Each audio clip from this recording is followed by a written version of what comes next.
जय जोहार, जय आदिवासी, जय भील प्रदेश। અને માતે લખેલું હે યુ મો જરાક આપણે जोहार शब्द माते कही दियो। राजेश भाई ने जो बात खत्म की थी, ये बात थोड़ा सा आगे बढ़ा के बोल रहे हैं हमें। राजेश भाई ने कहा कि हमारे ऊपर कार्रवाई होगी और डेफिनेंस होगी, तो हम लोग कह रहे हैं आदिवासी परिवार के मार्फत से, हो सकता है कल आने वाले कल में हमारे साथ में कोई अनहोनी घटना घट जाए। हो सकता है कल आने वाले समय में पुलिस प्रशासन और राजनेताओं द्वारा हमको दबा दिया जाए। हो सकता है कल आने वाले समय में हम लोगों में से किसी एक को मार दिया जाए, लेकिन जो हम बता रहे हैं, जो विचारधारा फैला रहे हैं, वो विचारधारा मरनी नहीं चाहिए। यह हमारा विजन है, यह हमारा कारवा है। तो साथियों, जैसे हमारे जो हमारी माताएं बहनी बैठी हुई है, उनको थोड़ा सा बताना चाह रहे हैं, ये जोहार हो है।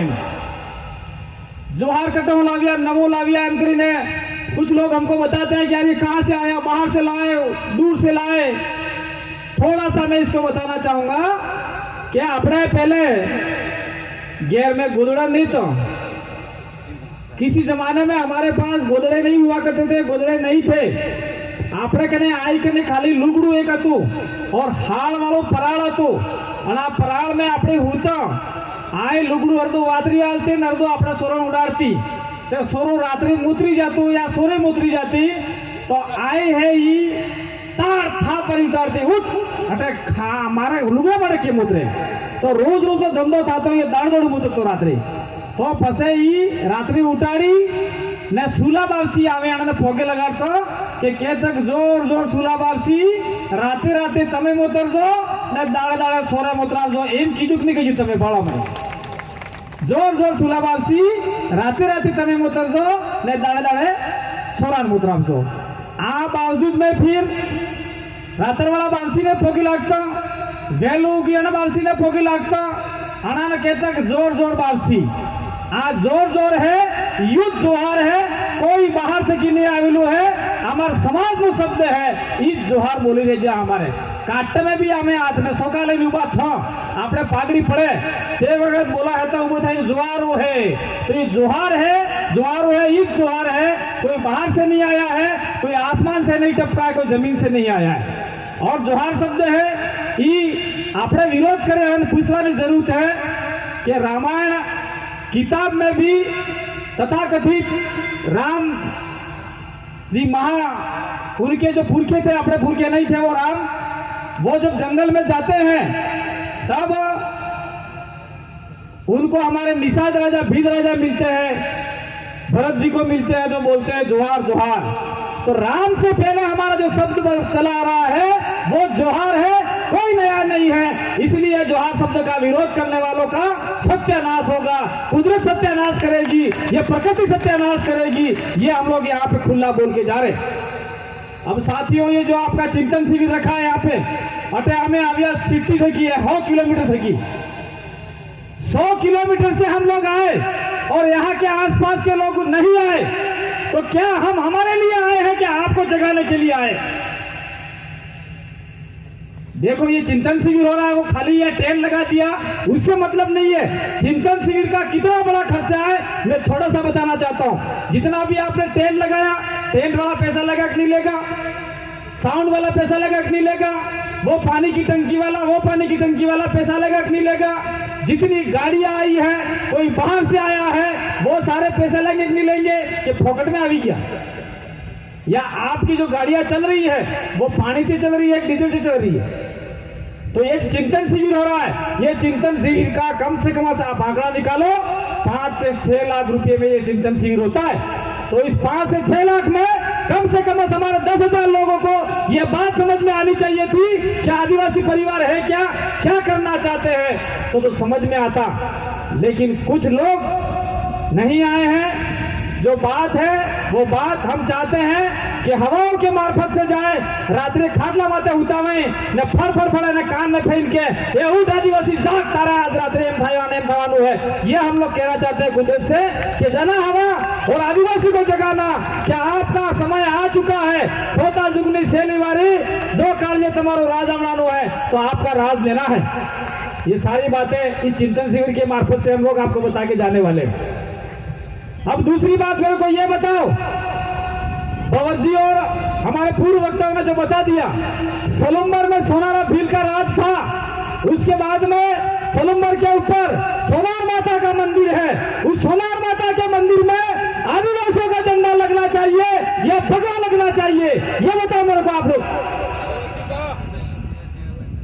पेलो लगाड़े नहीं, पेलो भगवा झंडो बनावा तो कोई नहीं आवे, ओम लकेलो आवे और राता झंडो हमार कटे क्यों है कि नहीं है, बाहर लगा भी जो है लाल झंडा आता है रातो झंडो, ये अपना माता जी ने थानक माते लागे तो सोनारा भील सोनारा माता जी के ऊपर सोलंबर के लड़कों ने गए साल झंडा चढ़ाया था लाल वाला, तो उनके ऊपर पुलिस प्रशासन ने मुकदमा कर दिया, गैर आदिवासियों ने मुकदमा कर दिया।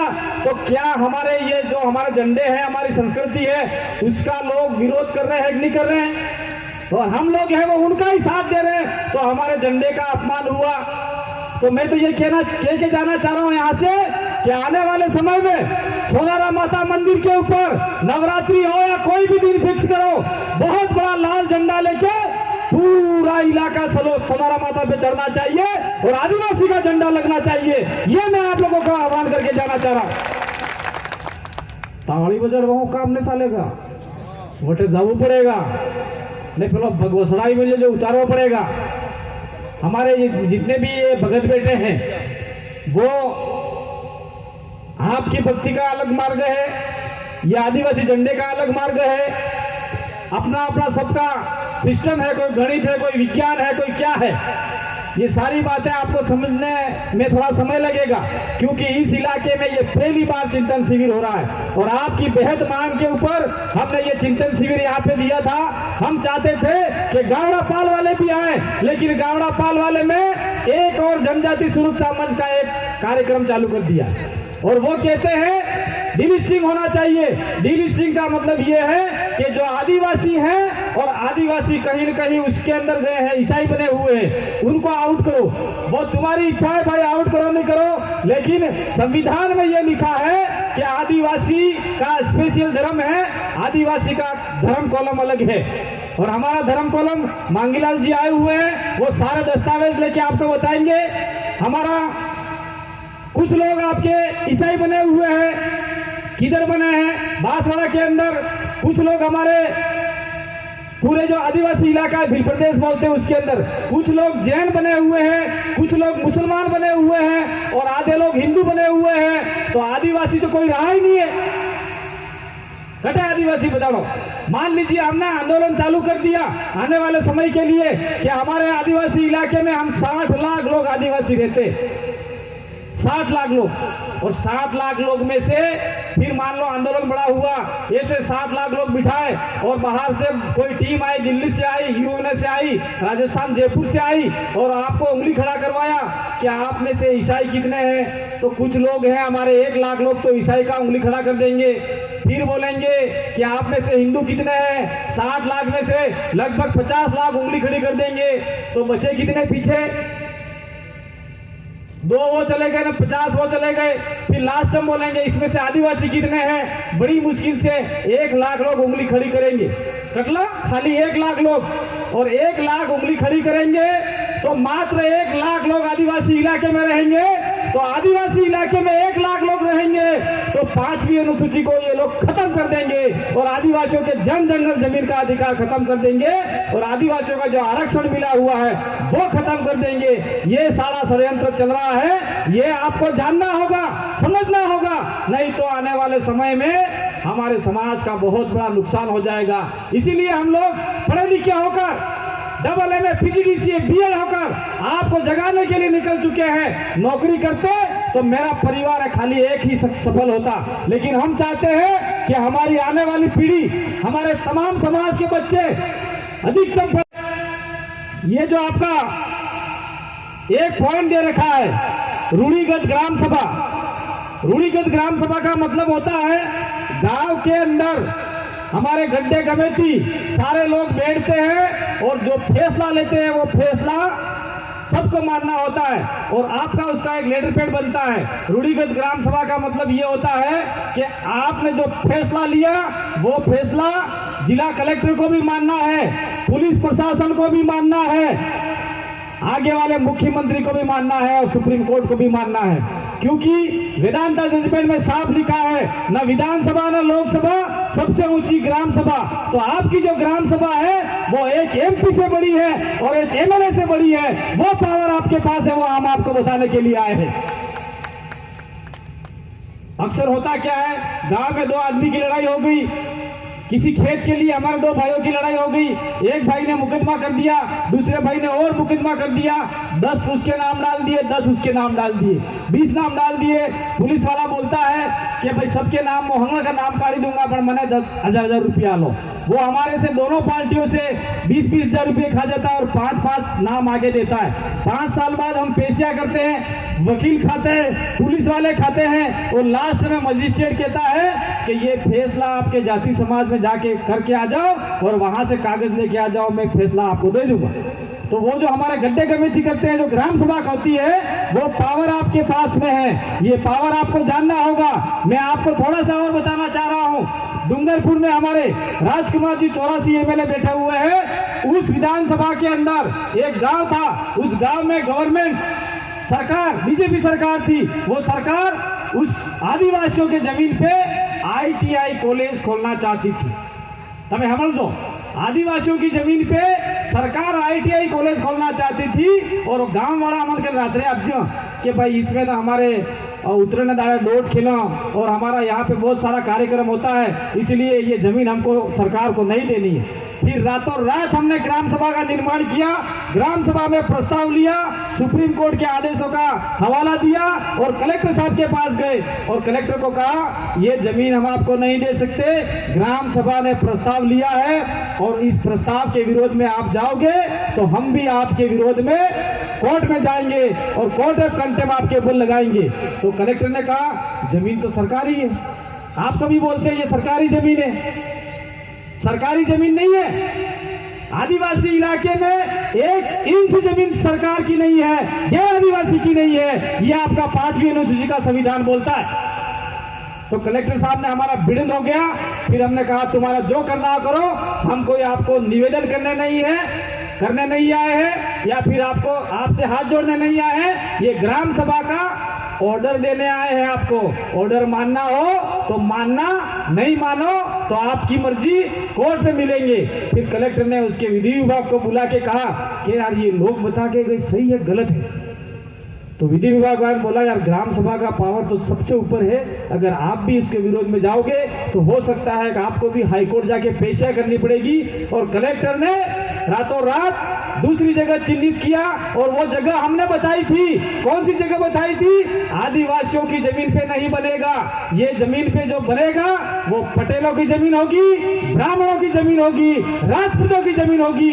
वहां पे आईटीआई बना और आदिवासी की जमीन सरकार को छोड़नी पड़ी।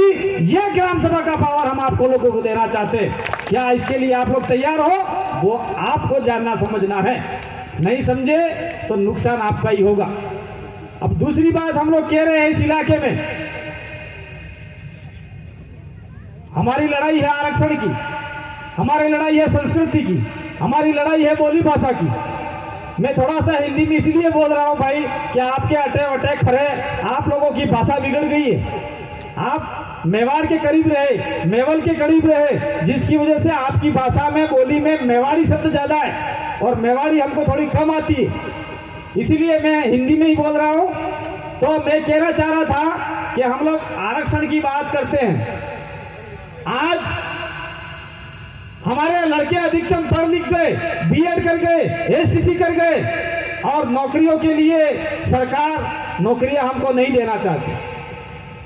कुछ समय पूर्व डूंगरपुर के हाईवे नंबर 8 पे डूंगरपुर, बांसवाड़ा, प्रतापगढ़, उदयपुर के लड़के 1167 पद के लिए बैठे, आंदोलन हुआ और उसको तैयार करने वाले कांग्रेस और बीजेपी के ही लोग थे। भील आरक्षण समन्वय समिति बनाई और हमारा भी कुछ लोगों ने सहयोग लिया और वहां पे आंदोलन चालू किया। आंदोलन चालू करते करते सरकार ने बात नहीं मानी और उल्टे सरकार ने आदिवासियों पे गोलियां चलवा दी, जिसमें हमारे 2-3 बच्चे मारे गए, 2-3 महिला मारी गई। और अभी हम उसका पता खबर ले रहे हैं तो उसमें यह समझ में आ रहा है 2 बच्चे नहीं मारे गए थे, कम से कम वहां पे 8-10 हमारे आदिवासी बच्चे मारे गए और 2-3 महिला मारी गई थी। उसका हिसाब कौन लेगा? इसलिए हम लोग चाह रहे हैं कि आप लोग तैयार हो जाओ, एक हो जाओ। आने वाला समय बहुत खतरनाक आने वाला है। सरकार ने हमारा जो रिजर्वेशन 50% रिजर्वेशन जो दूसरों को बांट दिया है, वो रिजर्वेशन हम आदिवासियों को मिलना चाहिए। मान लीजिए ये आपका उदयपुर जिला है, उदयपुर जिले में 1000 भर्ती निकलती है तो हमारी मांग ये होनी चाहिए कि उदयपुर जिले में 75% जनसंख्या आदिवासी की है। इसलिए उदयपुर जिले में 1000 भर्ती निकलती है तो 800 या 750 बच्चे आदिवासियों के लगने चाहिए। यह हम डिमांड कर रहे हैं और ये जन जागरण आदिवासी परिवार के नाम से भी हम लोग कर रहे हैं। और जितने भी हमको ये अधिकार दिए हैं, ये सारे अधिकारों की बात आपको मांगीलाल जी पूरे एविडेंस के साथ में बताएंगे। लेकिन मैं बताना यह चाह रहा हूं कि आदिवासियों को अधिकार न तो कांग्रेस ने दिया न बीजेपी ने दिया। आदिवासियों के अधिकार हमारे बाप दादा ने लड़ झगड़ के लिया है। उस समय जब अधिकार मिल रहे थे, उस समय न तो महात्मा गांधी थे, न भीमराव अंबेडकर जी थे, न कोई और था।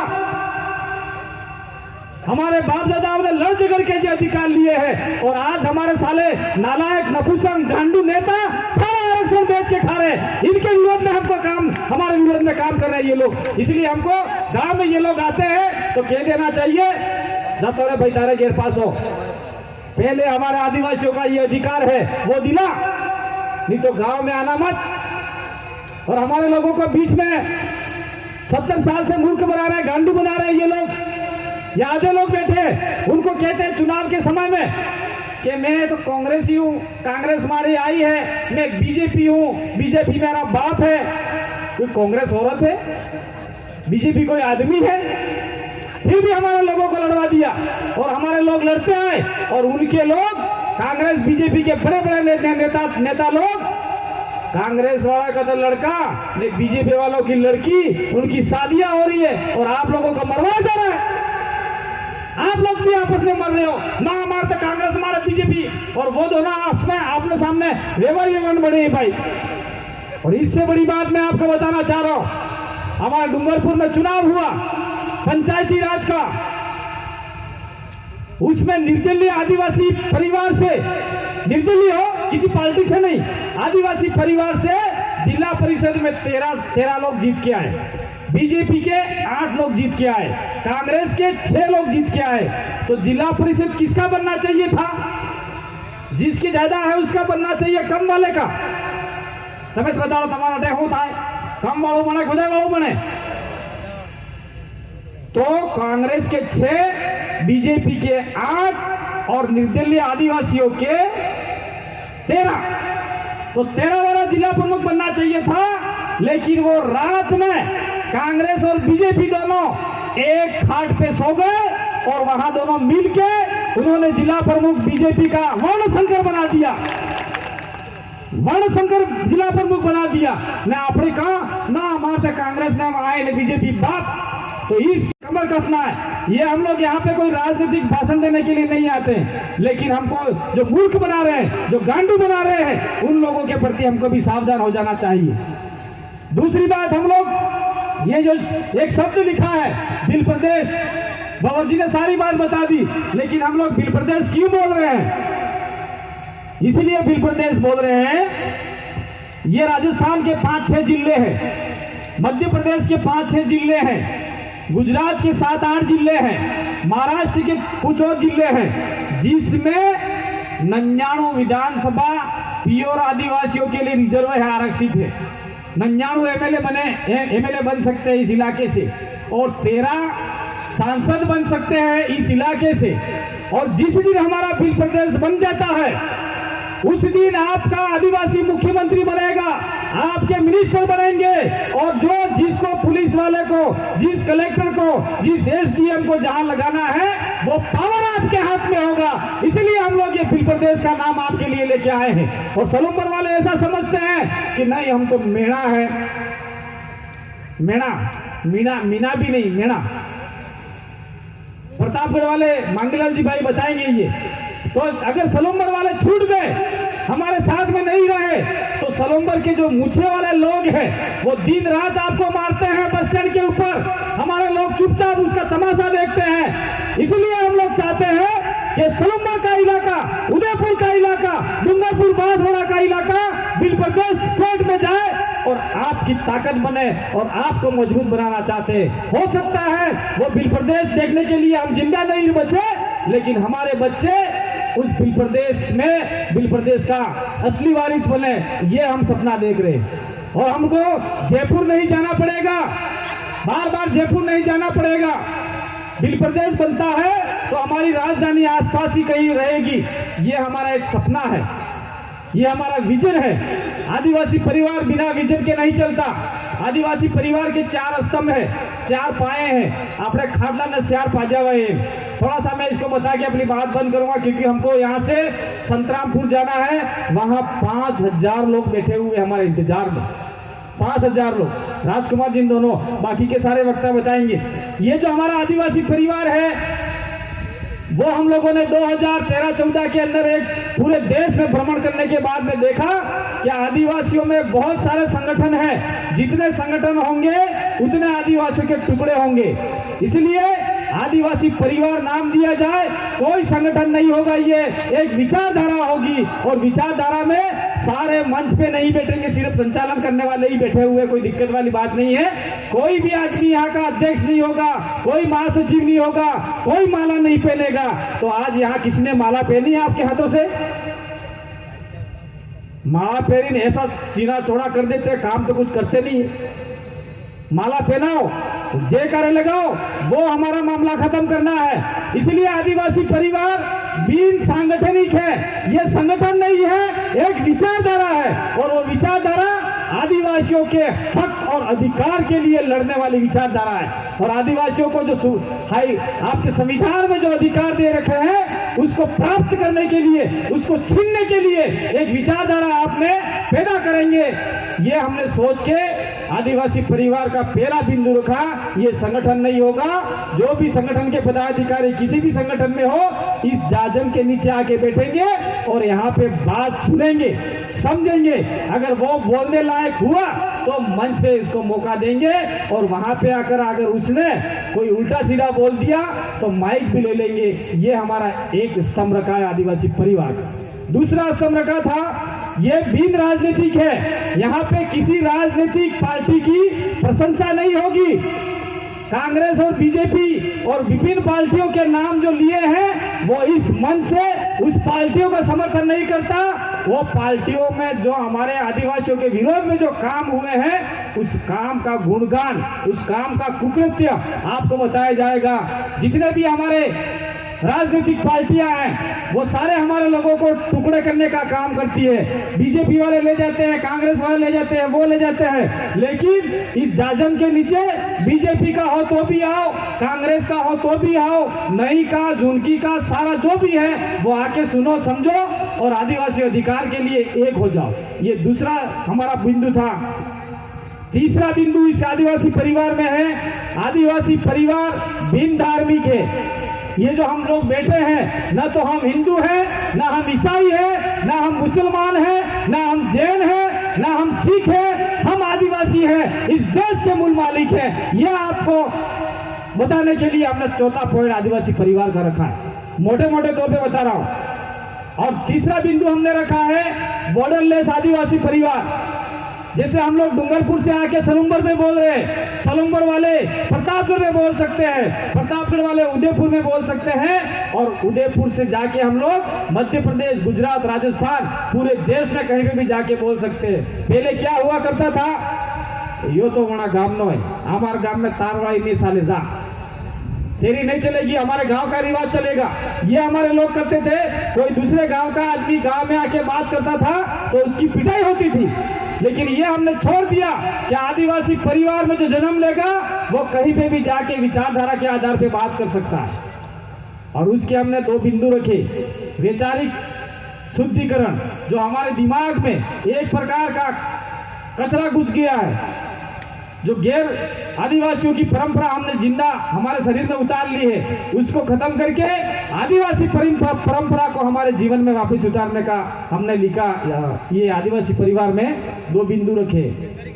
वैचारिक एकीकरण, सांस्कृतिक शुद्धिकरण, ये 2 बिंदु हैं। ये आपको समझना है, सोचना है और आने वाले समय में एक होना है। बात कहने का बहुत सारा है लेकिन समय बहुत कम है, हमको आगे जाना है। तो मेरे युवाओं से मैं एक ही बात कह के जाना चाह रहा हूं, आज के बाद सलम्बर इलाके में या उदयपुर पूरे जिले में जहां से आप आए हो, कोई भी चौराहे दिखे, आपके राणा पुंजा भील का, आपके बिरसा मुंडा का, आपके वीरबाला काली भाई कलासुआ का, गोगा गमेती का, जहां भी चौराहे दिखे पत्थर ठोक दो, सीना तान के बोलो ये आदिवासियों की जमीन है और यहाँ पे आदिवासी का पुतला लगेगा। ये हम लोग, उससे कोई अधिकार मिलने वाले नहीं है, लेकिन उससे ये होगा कि हम बाजार में जाएंगे आने वाले समय में तो बच्चा बोलेगा कि बापा आ केनो मूर्ति है, केनो पुतलू है। उस समय कहेंगे ये तो महाराणा प्रताप का है, ये गांधी जी का है, ये सरदार पटेल का है। तो उस समय बच्चा बोलेगा कि अपने समाज का कोई नहीं हुआ था क्या? उस समय आपके पास कोई जवाब नहीं होगा। और गैर आदिवासी का बच्चा जाएगा, बोले किसका है, राजपूतों का, बोलेगा ये महाराणा प्रताप का है, अपना बड़ा राजपूत था, उसका सीना चौड़ा हो जाएगा और हमारा सीना कमजोर हो जाएगा। इसीलिए हम लोग चाहते हैं कि आने वाले समय में हमारे स्टेचू लगे, हमारी मूर्तियां बने और हमारा बच्चा पूछेगा ये किसका है, ये आदिवासियों का है। उस समय हमारा सीना ये से ऐसा चौड़ा हो जाना चाहिए। ये हम लोग आपको कह के जाना चाह रहे हैं। तो मेरे भाइयों, ज्यादा यहाँ पे एक राइडर ग्रुप चलता है, पूरे इलाके में राइडर ग्रुप चल रहा है, उस राइडर ग्रुप को थोड़ा कम कीजिए और आदिवासी परिवार की विचारधारा आगे बढ़ाइए। और आने वाले समय में 2023 का जो चुनाव आएगा, ये राजनीतिक मंच नहीं है, लेकिन थोड़ा सा बता के जाना चाह रहे हैं। 2023 में चुनाव में अगर 17 सीटें आदिवासी इलाके में पड़ती है, उस 17 में से 10 से 12 सीटें आदिवासी सिलेक्शन प्रणाली द्वारा शुद्ध आदिवासी आदमी जीत के जाएगा, तो हो सकता है कि राजस्थान का मुख्यमंत्री आदिवासी बन जाए, हो सकता है। अभी आपका राजस्थान का मुख्यमंत्री हिंदू भी बन गया, मुसलमान भी बन गया, दलित भी बन गया, ओबीसी भी बन गया, लेकिन आज तक आदिवासी मुख्यमंत्री नहीं बनाया। इसलिए हम लोग कहना चाह रहे हैं 17 में से 12-13 सीटें आप लोग जीतो। उधर मीणा है, आप मीणा नहीं, उधर वाले मीणा जो जयपुर सवाई माधोपुर रहते हैं उनको भी बोल दिया है 10-15 सीटें आप जीतो। कुछ लोग और निर्दलीय हैं, कुछ पार्टियां और है, अगर 50 सीटें अगर ये हम लोग जीतने में कामयाब हुए तो यहाँ कांग्रेस और बीजेपी जरातल खत्म हो जाएगा, खिचड़ी सरकार बनेगी। तब हमारा जो आरक्षण है, हमारे 5वीं अनुसूची का जो प्रावधान है वो हम लागू करवा सकते हैं। अगर कांग्रेस और बीजेपी दोनों एक होकर अगर सरकार बनाए तो जनता को भी समझ में आ जाएगा 2023 में या तो मिल के बनाए। ये हम लोग देखना चाहते हैं। आदिवासी परिवार में ये हम कहना नहीं चाहते थे, लेकिन अभी ऐसा मौसम है, ऐसा कहने का हमारा अंदाज है ताकि आप लोग जागो। और दूसरा, अभी आपके इस इलाके में एक चुनाव होने वाले है खेराड़ के अंदर, उपचुनाव है खेराड़ के अंदर, जिसमें कांग्रेस के 10 सीटें हैं, बीजेपी की 10 सीटें, पंचायत समिति सलूम्बर खेराड़, और उसके अंदर शायद 1200 वोट है वो जनरल के, कितने 1200 वोट, और 1200 में से 900 वोट ओबीसी के और एससी के कितने 300 वोट हैं, और आदिवासियों के कितने वोट हैं 3000 है, 3000 है।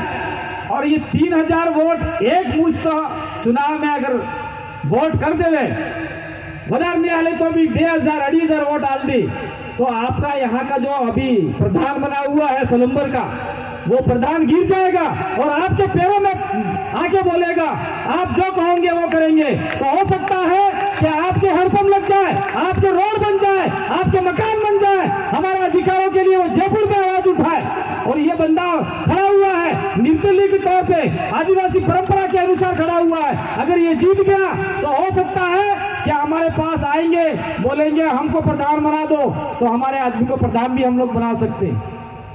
तो ये आपको कहीं न कहीं समझना है, सोचना है। हम लोग यहाँ किसी पार्टी का समर्थन नहीं कर रहे हैं। ये आदिवासी सिलेक्शन प्रणाली निर्दलीय खड़ा हुआ है, किसी पार्टी से खड़ा नहीं हुआ है। इसलिए खराड़ की विधान, ये आपका उपचुनाव है, उसके अंदर आप लोग सोच समझ के कीजिए। और जहाँ पे कांग्रेस और बीजेपी वाले आएंगे, पैसा देंगे, रुपये देंगे, खा लेना, पी लेना, लेकिन वोट हमारे इस आदमी को देना, इस आदमी को देना। यहाँ ये मंच पे मैं कह नहीं सकता था, लेकिन सारे युवाओं की एक बात थी। ये बात कोई एमएलए साहब बताए, एमएलए साहब लेट आए, लेकिन मेरे पास बात पहले आ गई थी, इसलिए मैंने बता दी। तो साथियों, ये जो हमारा इलाका है, उस इलाके में जमीन का भी मामला है। ये सारी बातें अभी मांगीलाल भाई बताएंगे। हमको आगे निकलना है, थोड़ा सा राजकुमार जी बोलेंगे, उसके बाद में राम प्रसाद जी है, मांगीलाल जी है, थावरचंद जी आ गए, बहुत सारे लोग हैं। सारी बातें समझना है। और जो मैंने बताया ग्राम सभा वाला, उस ग्राम सभा पे आप लोग मंथन करना और आने वाले समय में ग्राम सभा निर्माण के लिए आगे आना। जहां से हम लोग आ जाएंगे आपको बता देंगे, जो भी जानकारी हमारे पास है उस जानकारी के आधार पे आप लोग अपना काम चालू कर देना।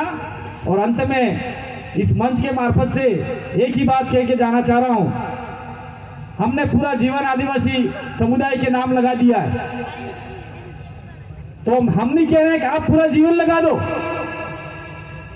लेकिन जो बात हम बता रहे हैं उस बात का विरोध मत करो, उसको जानो, समझो, विचार करो कितनी सही है, कितनी गलत है। और वो जाके 1 साल है आपके पास, 2 साल है, 3 साल है, 4 साल बाद में भी आपको समझ में आएगा। अंत में यही आना है। और जो आपका यहाँ पे जनजाति सुरक्षा मंच जो काम कर रहा है, जो भगवत धारी को आगे बढ़ा रहा है, भगवत जी ने बता दिया, उन्होंने बताया कि ईसाइयों को बाहर करो। मैं तो कह रहा हूं, जो आदिवासी ही नहीं है, जो हिंदू बना हुआ है, जो ईसाई बना हुआ है, जो जैन बना हुआ है, जो बुद्धिस्ट बना हुआ है, सबको आउट करो। जो आदिवासी है उसको अंदर रहने दो। तो मैं विचार करता हूं, हम भी माता जी की पूजा करते हैं, हम भी भगवान की पूजा करते हैं। हमारे भगवान अलग है, उनके भगवान अलग है। सोनार माता मंदिर के अगर आपका दामा देवी की कुल देवी है, उसको बोलो ब्राह्मण को यहाँ पे तेरे घर में इसकी मूर्ति लगा, नहीं लगाएगा वो। मैं रोत हूं, मेरी भेड़ माता है, भेड़ माता की मूर्ति ब्राह्मण और राजपूत को कहो कि तेरे घर में लगा, नहीं लगाएगा वो।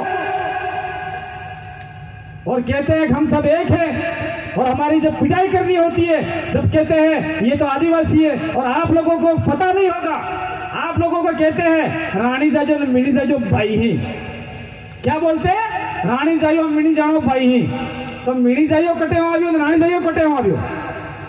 सिर्फ ये आप लोगों को उसका प्रभाव बनाने के लिए बोलते हैं कि रानी जाइयो मिनी जाना भाई है, और आपके निकल जाने के बाद बोलते हैं आदत बिगड़ू है, सालू है। देखो मैं सही बात बता रहा हूं, गलत हो तो मुझे बता देना। आप पहले हम मिला है, कोई दिक्कत है तुम्हें को, वो कह देंगे रानी जाए मिल जाएगा, लेकिन कुछ होगा सालू बिगड़ू नांगड़ू, ऐसे वो लोग कहते हैं। आपको समझ में आए नहीं आए, समय बहुत है, उस पर मंथन करना। और मांगीलाल भाई हैं, पूरा दस्तावेज लेके आए हैं। कब आपको मीणा से भील बनाया, भील से मीणा बनाया। अगर आप लोग मीणा हैं तो सवाई माधोपुर जाओ, करौली जाओ, दौसा जाओ, भरतपुर जाओ, अलवर जाओ, वहां से मीणा की खूबसूरत लड़की को शादी करके ले आओ। देखो कोई मीणा आपको लड़की देगा? जाओ, अगर तुम लोग मीणा हो तो।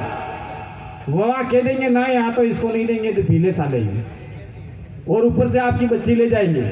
ये आपका गावड़ा पाल है जो डामर है टोटल, और हमारे वहां डामर है वो भील है, आपके यहाँ मीणा है। वो कब से बने वो आपको जानने की समझने की जरूरत है। हमको इस ज्यादा हम लोग इसमें बताएंगे नहीं।